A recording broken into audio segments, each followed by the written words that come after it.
नमस्ते दोस्तों, अगर आपने अभी तक मेरे चैनल को सब्सक्राइब नहीं किया है तो सब्सक्राइब करें और हर अपडेट की जानकारी पाने के लिए बेल आइकन दबाएं। नमस्ते जी। गोपा अष्टमी पूजा का शुभ टाइम, शुभ मुहूर्त, पूजा विधि, महत्व, कथा जाने। हिंदू पंचांग के अनुसार कार्तिक मास शुक्ल पक्ष की अष्टमी तिथि पर भारतीय परंपरा में गोपाष्टमी मनाई जाती है। इस दौरान यानी कि गोपाष्टमी के दिन उपवास रखा जाता है। गाय की पूजा करने के बाद ही कुछ खाया पिया जाता है। दरअसल सनातन धर्म व संस्कृति का एक अभिन्न हिस्सा माने जाने वाली भारत में माता के रूप में पूजा जाता है। गौ माता में 33 कोटि देवी देवताओं का वास होता है। गोपाष्टमी का पर्व गौ माता को ही समर्पित है। धार्मिक मान्यताओं के अनुसार द्वापर में भगवान श्री कृष्ण और बलराम जी गौ रक्षा की उनको जिम्मेदारी दी गई दोनों को, जिस कारण उन्होंने गोपालन का प्रशिक्षण भी हासिल किया था। इसीलिए इस दिन गायों का दर्शन और पूजन करने का बहुत महत्व है। तो 2022 में किस दिन है गोपाष्टमी का त्योहार और इसे मनाने का क्या महत्व है, जाने किस टाइम पूजा का शुभ टाइम है। गोपाष्टमी 2022 दिन व शुभ समय। इस साल गोपाष्टमी 1 नवंबर के दिन मनाई जाएगी। यह त्योहार कार्तिक मास की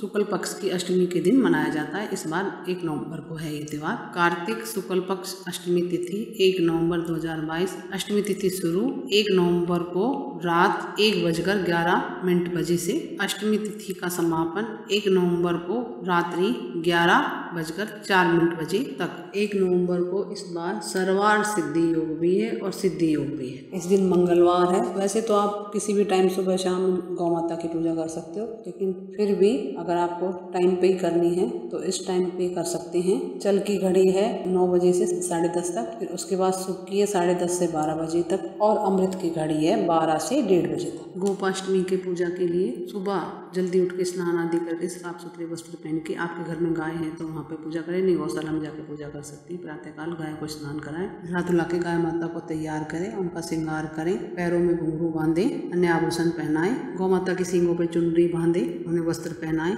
उन्हें तिलक लगाएं, अक्षत लगाएं, मेहंदी भी लगाएं, उनके पैरों में भी मेहंदी लगाएं, पुष्प आदि चढ़ाएं, पुष्प आदि से उनको श्रृंगार करें, चारा खिलाएं, उनको मिठाई खिलाएं, ऋतुफल खिलाएं और उनकी परिक्रमा करें। हो सके तो गाय के नीचे से भी आप निकले और गाय की पूंछ पकड़ के थोड़ी दूर तक चलें। बैतरनी पार होती है इससे। साथ ही साथ भगवान कृष्ण की ग्वाल बालों की भी पूजा करें। बालों की पूजा करके उन्हें तिलक लगाएं, नए कपड़े दें। शाम को जब गाय घर लौट कर आए, चल के वापस आए, तब फिर से उनकी पूजा की जाती है, उन्हें अच्छा भोजन दिया जाता है। खास तौर पर इस दिन गाय को हरा चारा, मटर एवं गुड़, खीर, बतासे, मिठाई आदि खिलाई जाती है। और इस दिन भजन कीर्तन करें, भगवान कृष्ण का ध्यान करें, क्योंकि गौ माता में 33 कोटि देवी देवता रहते हैं। गाय का दूध, गाय का घी, गाय की दही, गाय की छाछ, गौमूत्र तक मनुष्य जाति उनके स्वास्थ्य के लिए लाभदायक है। इसलिए गोपाष्टमी पे भगवान कृष्ण जी, कान्हा जी और गौ माता की ग्वाल बालों की पूजा जरूर। पौराणिक कथा इस प्रकार से है।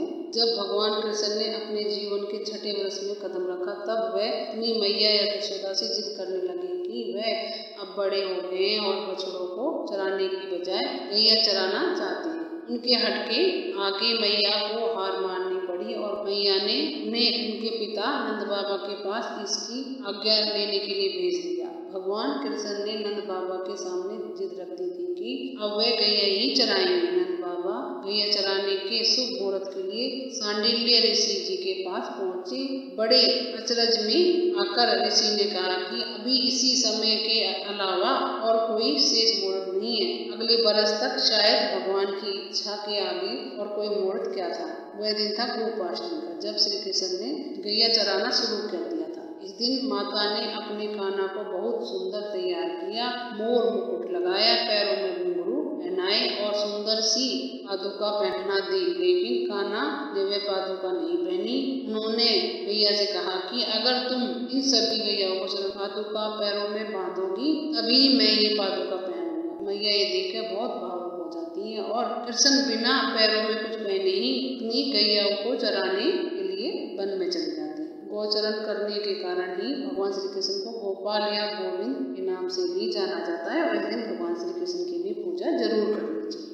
दूसरी कथा इस प्रकार से है। ब्रज में इंद्र का प्रकोप इस तरह वर्षा की लगातार बारिश होती रही। इससे बचने के लिए कृष्ण जी ने 7 दिन तक गोवर्धन पर्वत को अपनी सबसे छोटी उंगली से उठाए रखा। उस दिन को गोवर्धन पूजा के नाम से मनाया जाने लगा। गोपाष्टमी के दिन ही स्वर्ग के राजा इंद्र ने अपनी हार स्वीकार की थी। इसके बाद श्री कृष्ण ने गोवर्धन पर्वत को अपनी उंगली से उतार कर नीचे रख दिया था। भगवान कृष्ण स्वयं गौ माता की सेवा करते हुए गाय के महत्व को भी सभी के सामने रखा। गौ सेवा के कारण ही इंद्र ने उनका नाम गोविंद रखा। तीसरी कथा इस प्रकार से है। गोपाष्टमी से जुड़ी एक बात और ये है कि राधा भी गाय चराने के लिए वन में जाना चाहती थी, लेकिन लड़की होने की वजह से इस बात के लिए कोई भी हाँ नहीं की थी किसी ने भी। इसके बाद राधा जी को एक तरकीब सूझी, उन्होंने वाल जैसे कपड़े पहने और वन में कृष्ण भगवान के साथ गाय चराने चली गई। और कुछ पूछना है मुझसे कमेंट्स करके पूछे। मेरे चैनल को लाइक करें, सब्सक्राइब करें, शेयर करें। नमस्ते दोस्तों।